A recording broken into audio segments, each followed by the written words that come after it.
PGC Dubai was obviously a terrible experience for us. Now finally this field position. But playing regionally has always been our strong suit. Sonic, they did it! They actually take first place! Singleton does it! 13 kills! Quite literally a victory lap for them. Sonics take the last game with again. Yet another Sonics victory. We were very excited to come back to America, I think, and feel confident in ourselves again. After PGC Dubai, I basically realized that I had a bunch of shortcomings as a player. This was a really hard realization for me, but it was the truth. There were 10 times at the event where I can recall just simply losing because I was worse.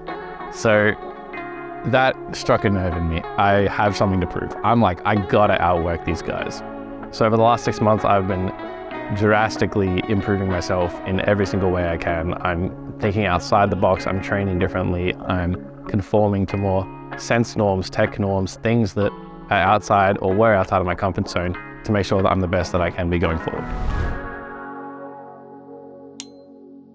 To put it bluntly, I think PAS 1 was a two-horse race. Everyone knows it, LG versus the Sonics. So day one was definitely going to be the time to set the precedent.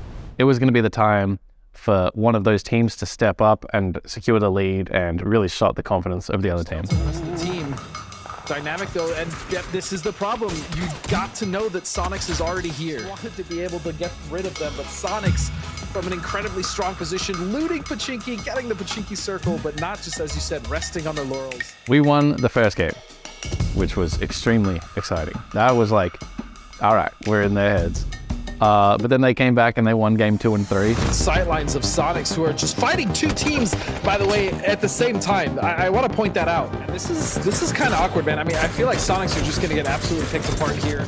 So we were kind of like, oh, maybe they're going to run away with it, you know, because it's only a 15-game series. There's a lot of variance and a lot of momentum. The Sonics are shot to pieces. We are going to see the circle shift over into them. To be in a situation where it's like one dominant team versus another dominant team, it just means that you kind of have to keep an extra eye out for them, and you need to make plays based around them. They were probably our only threat to win the tournament. That was an exciting game. If not, Luminosity will continue in first, Sonics right behind. And we were well aware of that. So literally day one, game 6, we played to camp them.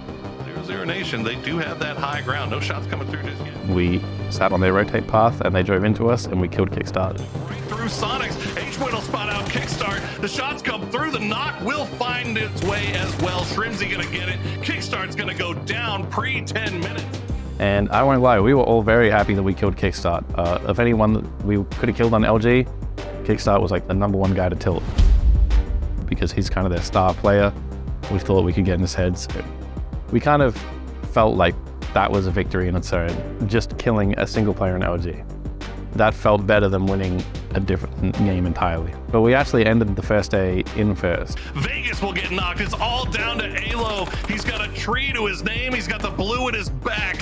He will lie on his belly to see if he can maybe get 1 point off of this, but the grenade... It felt like we kind of belong there, you know. We historically have always dominated the majors in the NA region, and I don't think that we expected anything less from ourselves. Although we were happy we were in first, I sat there in VOD review afterwards and I was like, we actually messed up here, here, and here, and we left probably 20 points on the board. The way that we played that day was not optimal, like to any standard in my eyes that we're capable of. I actually think that being in first place going into day 2 was costly for us. Looking for their first win here. Shrimsy going to be the tip of the spear for Sonics. Get some damage down, but he's going to take just as much in return, and just like that, Sonics is eliminated. Our mentality was that we just had to keep up the pace and the status quo, and we could just kind of cruise and probably win the event. And I think that that's come from a long history of us winning pretty much every North American major. That mentality on day 2, I think, is what caused us to lose. If you watch our gameplay back, you can tell that we're playing to not lose instead of playing to win. Sonics, for their part, they had a rock. They knew they had a rock, and that's the rock that they're going to play. We were playing the safe route, you know, folding good hands in poker, for example, like that kind of analogy. See how Alo can use the rest of these rounds, but list it in onto SDK. We were not crashing the confident crash. We were hitting shacks, etc., stuff like that. Pretty much destroyed, and now the blue has arrived. Shrimsy gonna try to do as much damage, and he will find the knock onto Snakers. H-Wing gonna get spotted by Vegas, and Mime just, well, looks like Sonics will just go ahead and go down to the blue. Is not how we win tournaments, and it's not the Sonics way. So I felt like after day 2, it was not a bad day. LG had an almost equally as bad day because they died super early in the first 3 games, but at the end of the day, I looked at the leaderboard and I was like, oh, this is bad. I think they were ahead by 20-something points. They won the last 2 games, and at this point, it felt like we had to pop off on day 3. Either way, we're about to find out. The game is getting underway. Let's kick off our final day of matches. Day 3 was a super messy day. The zones were going everywhere, and I think that with the top 4 cutoff and about 6 different teams that could qualify, there was desperation in the air. We could all smell it. Disgusting. This basically meant that the way the games played out was just hilarious. But Sonics, they're going to continue to push it forward. They bumped ahead further from that initial position that we saw them land at. MV is out alone, isolated, and now dropped, and it's going to be a full confirm. No one else from Peak is here, and this is exactly what I was worried about. They were separated for way too long, and this means... I mean, people were diving center in every single game. We didn't catch any of the zones, and that's normal. And usually we can capitalize on those situations, but honestly, we just ended up having to frag our way out of most of the situations. It's going to be a distraction, but Sonic's now going to have to make a similar pathing into this when it's going to be 0-0 Nation from all the way downtown that are going to spot them out. Looks like they're going to try to hop out, and this has gone terrible for Sonics. For me personally, I thought it was amazing. It was great fun. I got to use my gun more than any other day I've ever used my gun in the history of North American majors. I love the fact that Mime left the smokes, being afraid of how the vehicle was going to be coming in. TGLTN playing on this other side and back in the other compound, but look at that! Moving forward in his mind, in trouble. Theros last one up, but he has had himself... Sane, I lit him. Knock. Okay. Hard left. STK is Vegas. I mean, he's just trying to escape, but the rest of STK running to Sonic. It was too much fun. The team's performance, we had, I would say, an average day. And I felt like I personally was just putting up the frags to just keep us in contention. The dream was still alive. We could still land that 20 bomb and win the entire tournament. It's funny, in the final game, I wanted to grief LG because that's our only chance of winning the tournament. They should want to grief us because that's their only chance of losing the tournament. And STK's in 3rd place, so they should be playing for the win. What ended up happening is it's a zone that's on the other side of the map to us, and LG loots in between us and the zone. So we adjusted our rotate accordingly and drove into a different compound than we usually do, on a different path that we usually do. And there was 4 South American players in the corners, and we just drove in and we got obliterated in 1 second. So yeah, I definitely knew we'd lost the tournament.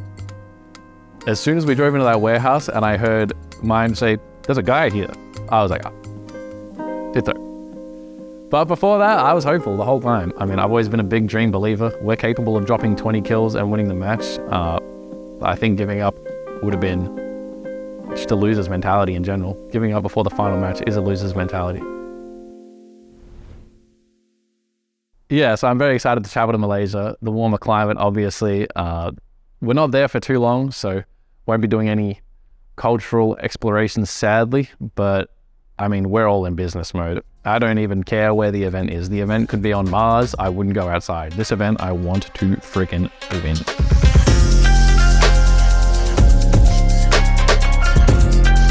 Flex Gang, you guys all need to know that we are going to be running a giveaway on the channel. We're going to be giving away 10 signed mice, some of them custom, some of them sleek, all of them TGLTN tested and approved. We're going to be giving away 10 mice to enter. Just follow the instructions. Click the link in the description and that'll take you to the PUBG website.